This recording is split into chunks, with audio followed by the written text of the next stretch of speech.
அருமையான பிள்ளைகளே, இந்த நாளிலும் உங்களை இந்த காணொளியின் மூலம் காண்பதிலே நான் மிகவும் மகிழ்ச்சி அடைகின்றேன். இயேசு கிறிஸ்துவின் நாமத்தினாலே உங்கள் அனைவருக்கும் எங்கள் வாழ்த்துதல். இன்றைய நாளிலே நாங்கள் கற்றுக்கொள்ளப் போகிற பாடமானது கைம்பெண்ணின் காணிக்கை. இந்த பாடம் நீங்கள் அநேக நாட்கள், அதாவது சிறு வயதிலிருந்தே இந்த பாடத்தை நீங்கள் கற்றுக்கொண்டிருப்பீர்கள். ஆனாலும் கூட இன்றைய நாளிலே அதை குறித்தான சில காரியங்களை நாங்கள் சிந்தித்து பார்ப்போம். நாங்கள் மறந்து போயிருக்கலாம், ஒருவேளை எங்களுடைய காணிக்கைகள் எப்படிப்பட்டதாயிருக்கிறது, கைம்பெண்கள் என்றால் யார், இவைகள் எல்லாவற்றையும் நாங்கள் கொஞ்சம் சிந்திக்க தவறி இருக்கலாம். அப்பொழுது இன்றைக்கு ஒரு சில சிந்தனைகளை நாங்கள் கற்று அறிந்து நாங்கள் கொஞ்சம் சிந்தித்து பார்ப்போம். ஆம் பிள்ளைகளே, முதலாவது இந்த கைம்பெண் என்றால் யார்? கைம்பெண் என்று சொல்லும் பொழுது நாங்கள் விதவைகள் என்று சொல்கிறோம் அல்லவா? அவர்கள் தங்கள் கணவனை இழந்தவர்கள். இப்ப சில வேளைகள் அவர்களுக்கு குழந்தைகள் இருக்கலாம். இப்ப அவர்கள் இந்த சமுதாயத்திலே ஒதுக்கப்பட்டிருந்தார்கள். இந்த ஒரு நல்ல காரியத்திற்கும் அவர்களை முன்னால் வரவிட மாட்டார்கள். அவர்கள் அடுத்தது இந்த காரியத்தையும் அவர்கள் சில வேளைகளை தாங்களாகவே தங்களுடைய சம்பாத்தியங்களை செய்து இந்த பிள்ளைகளை வளர்க்க வேண்டிய சூழ்நிலை கூட உருவாகி இருக்கிறது. அவர்களுடைய வாழ்க்கை மிகவும் கஷ்டமாயிருந்தது. ஒரு தகப்பன் இல்லாமல் பிள்ளைகளை வளர்க்கவும், அதே வேளையிலே வெளியிலிருந்து மற்ற சமூகத்தில் இருந்து அநேக துர்ச்செய்திகளை அவர்கள் கேட்கவும், அதாவது அவர்களை பற்றி பிழையான கதைகள் இவைகள் எல்லாம் கேட்கவும் சில வேளைகளே நேர்ந்தது. யூத மதத்தில் கூட இப்படிப்பட்ட இந்த கைம்பெண்கள் புறக்கணிக்கப்பட்டவர்களாகவே இருந்தார்கள். இதனால் தான் இயேசுவானவர் இந்த கைம்பெண்களை குறித்தும் பேசுகிறார். அதே வேளையிலே அவர்களுக்கு ஒரு இடத்தை கொடுக்கிறார். இவர்கள் முக்கியமானவர்கள், இறைவனுடைய ராஜ்யத்திற்கு இந்த கைம்பெண்களும் முக்கியமானவர்கள் என்பதை இயேசு வலியுறுத்துகிறார். ஆகவே யார் ஒதுக்கப்பட்டிருந்தாலும் இயேசு அந்த இடத்திலே அவர்களை உயர்த்தி, அவரும் தனக்கு சொந்தமானவர்கள், அவரும் அவருக்கு தேவை, இந்த உலக மக்கள் அவர்களை ஏற்றுக்கொள்ள வேண்டும். ஒருவர் குறைவாயிருந்தால் அந்த குறைவிலிருந்து அவர்களை விடுவிக்க நாங்கள் வழி செய்ய வேண்டும் என்பதை இயேசு எங்களுக்கு கற்றுத்தருகிறார். அப்ப இன்றைய நாளிலே உங்களுக்கு கொடுக்கப்பட்டிருக்கிற இந்த தலையங்கமானது கைம்பெண்ணின் காணிக்கை. ஒரு ஏழை கைம்பெண்ணின் காணிக்கை. இயேசுவானவர் நாங்கள் மாற்கு நற்செய்தி நூலின் ஊடாக, மாற்கு நற்செய்தி நூல் 12ஆம் அதிகாரம் 41 முதல் 44 வசனங்கள் வரை நாங்கள் பார்க்கும் பொழுது, நாங்கள் வாசித்து பார்க்கையிலே அதிலே எவ்வாறு இயேசு இந்த தேவாலயத்திலே அந்த இடத்திலே அமர்ந்து மக்கள் காணிக்கை போடுவதை இவர் அவதானித்துக் கொண்டிருக்கிறார். இந்த இது எருசலேம் தேவாலயத்தின் ஒரு உருவம். அப்ப இந்த எருசலேம் தேவாலயம் இது ஏரோது மன்னனால் கட்டப்பட்டிருந்த இந்த எருசலேம் ஆலயம். ஏன்னா இயேசுவின் காலத்திலே சாலமோன் அரசனால் கட்டப்பட்ட தேவாலயம் இருக்கவில்லை. ஆகவே இது ஏரோதினால் கட்டப்பட்ட எருசலேம் தேவாலயம். ஆகவே இதில் அநேக பகுதிகள் இருந்தது. இடையிலே 2 புற இனத்தவர்கள் வருகின்ற பகுதி, நடுவிலே யூதர்கள் வருகின்ற, அதற்கு இடைப்பட்ட பகுதியிலே இந்த பெண்கள் வருகிற பகுதியும் இருந்தது. இயேசுவானவர் இந்த இடைப்பகுதியிலே அந்த பெண்கள் வருகின்ற பகுதிக்கு மேலான யூதர்கள் வருகிற பகுதியில் தான் இயேசுவானவர் நிச்சயமாக அமைந்திருக்க வேண்டும். ஆகவே இவ்வாறு இயேசுவானவர் அந்த இடத்திலே இருந்து இந்த காணிக்கை போடுகிறதுகளை இயேசு பார்த்து கொண்டிருக்கிறார். அப்பொழுது அநேகர் வருகிறார்கள். நாங்களும் அப்படி அல்லவா? நாங்களும் எங்களுடைய காணிக்கைகளை போடும் பொழுது நாங்கள் எங்களுக்கு இருக்கிறதுகளிலிருந்து நாங்கள் எடுத்து பெரிய தாள்களை போட பார்ப்போம். சில வேளைகளை பெரிய தாளா எங்களை கொஞ்சம் காட்டிக்கொண்டு போட பார்ப்போம். இப்படிப்பட்ட உணர்வுகள் பொதுவாக எங்களை மக்களுடைய மத்தியிலே இருக்குது. நாங்கள் கொடுக்கிறோம் என்று காட்டுகிறோம். ஆனால் இயேசு பார்க்கும் பொழுது அனைவரும் தங்களுக்கு இருக்கிறதுல இருந்தே கொடுத்தார்கள். ஆனால் இந்த ஏழை விதவை என்ன செய்தால், ஒரு அந்த வைக்கப்பட்டிருந்த காணிக்கை பட்டியிலே தனக்கு இருந்த, தன் ஜீவனத்துக்கு இருந்த அந்த காசின் பெயர் கொதிராந்து என்று சொல்லப்படுகிறது.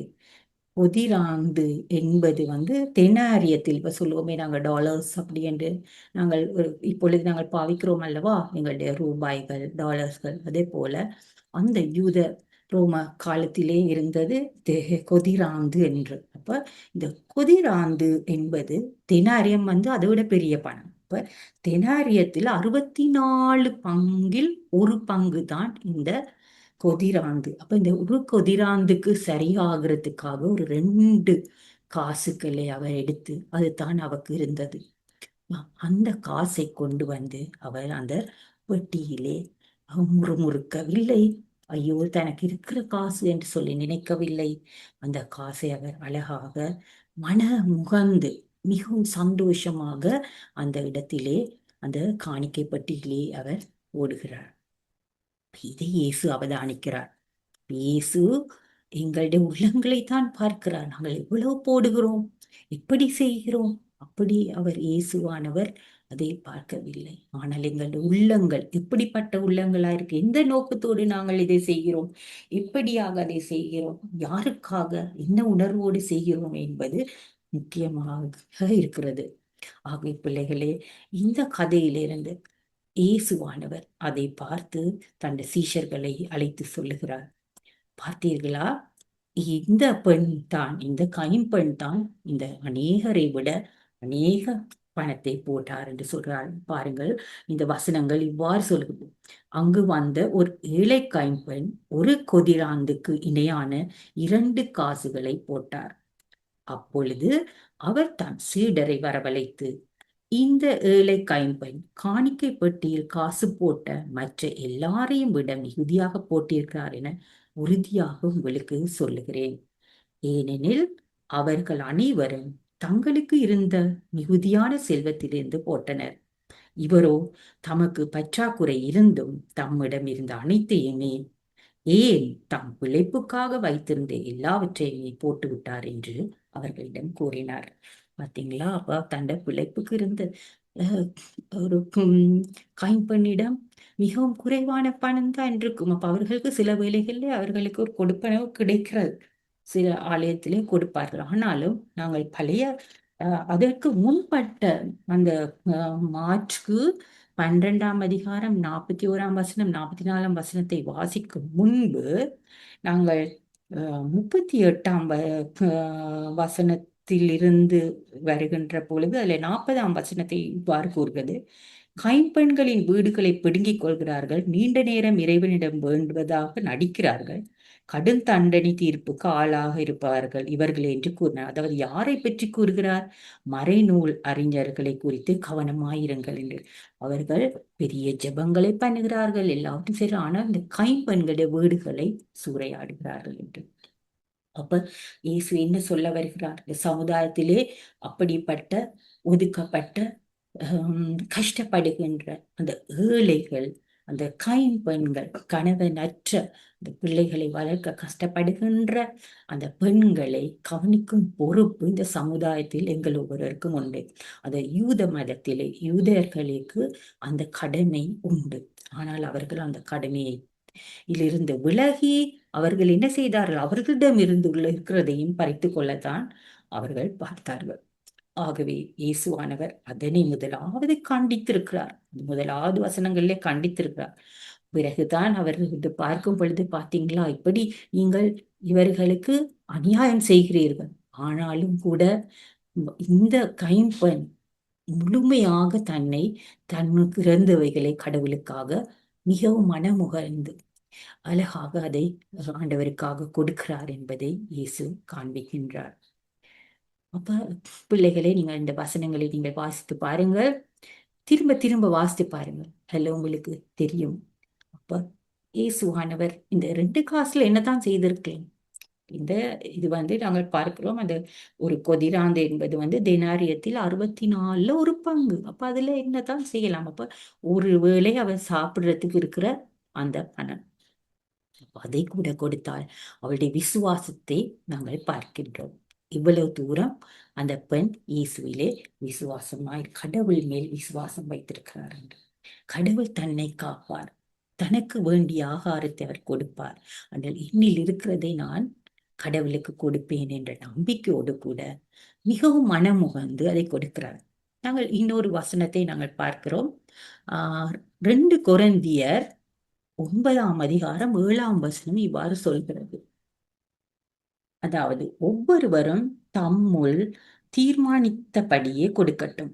மனவருத்தத்தோடே மனவருத்தத்தோடோ கட்டாயத்தினாலோ கொடுக்க வேண்டாம். முகமலர்ச்சியோடு கொடுப்பவரே கடவுளின் அன்புக்கு உரியவர். கடவுள் உங்களை எல்லா நலன்களாலும் நிரப்ப வல்லவர்.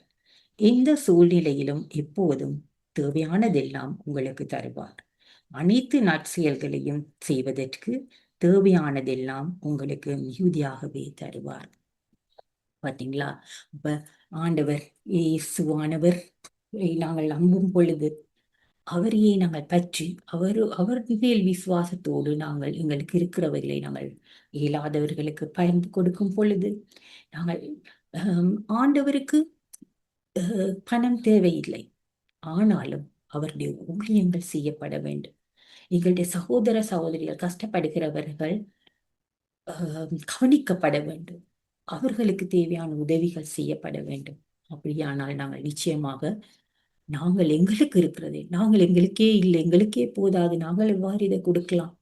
இப்ப இந்த விதவை கைம்பெண்ணின் காணிக்கையில அவர் எல்லாவற்றையும் போட்டு விட்டார். அப்ப இயேசுவானவர் எங்கள்கிட்ட என்ன எதிர்பார்க்கிறார்? எல்லாவற்றையும் நாங்கள் எடுக்கிற சம்பளம் எல்லாத்தையும் நாங்கள் அவருக்கு போட்டு விட்டுறோம் நாங்கள் எதிர்பார்க்கிறாரா?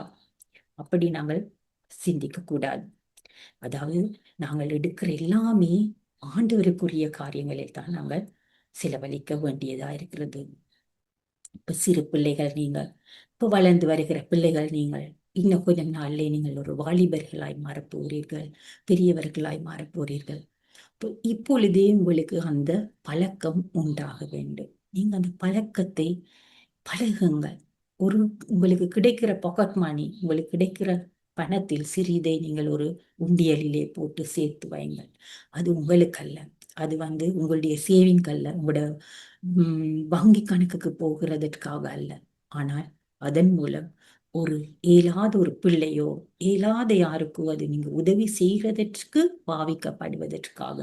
உங்களால் நேரடியாக அந்த உதவி செய்ய முடியாவிட்டால் உங்களுடைய ஆலயத்திலோ உங்களுடைய ஆசிரியர்கள் மூலமோ உங்களுடைய பெற்றோர் மூலமோ நீங்கள் யார் உதவி தேவைப்படுகிறார்களோ அவர்களுக்கு உதவி செய்வதற்கு அதை நீங்க பழகிக் கொள்ளலாம். அப்ப பிள்ளைகளே, இந்த காலத்தில் நீங்கள் அநேக காரியங்களுக்காக ஓடிக்கொண்டிருக்கிறீர்கள். அநேக காரியத்தை நீங்க செய்யறதற்கு நீங்க பிரயாசப்படுகிறீர்கள். இந்த வேளையிலே நீங்கள் உங்களை சூழ இருக்கிற காரியங்களை மறந்து போகிறீர்கள். உங்களை சுற்றி வர இருக்கிற மலர்கள், இயற்கையின் அழகுகள், அவைகள் எல்லாவற்றையும் கூட நீங்கள் மறந்து போகிறீர்கள். அதோடு கூட நீங்க மறக்கக்கூடாது, நீங்கள் உங்களுக்காக உங்களோடு வாழ்கின்ற இறைவன் படைத்து தந்த மனிதர்கள், சக மனிதர்கள், சக பிள்ளைகள், சக பெற்றோர்கள், ஒரு முதியவர்கள், இவர்கள் எல்லாரையும் நாங்கள் புறக்கணித்து விடுகின்றோம். அவர்களை குறித்து எந்தவித கவலையும் நாங்கள் கொள்கிறோம் இல்லை.